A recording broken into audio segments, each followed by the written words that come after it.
Adesso c'è però anche il rancore di cui bisogna parlare, cosa di cui lei e che vediamo in questo documento dove dei signori esattamente, dei signori se la prendono perfino con l'ultimo, col partito neonato, anche se è un neonato ormai un po' cresciuto.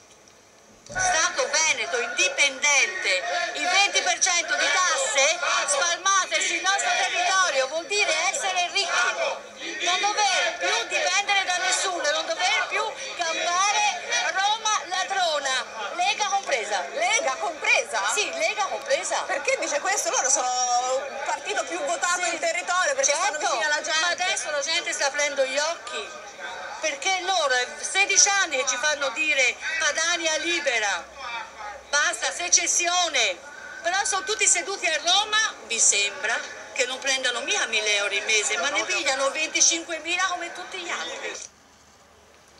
Eccetera. Allora vede, c'è nel paese, io vedo, lei è sociologo, quindi vede meglio di me, ma io vedo divisione, vedo rancore reciproco.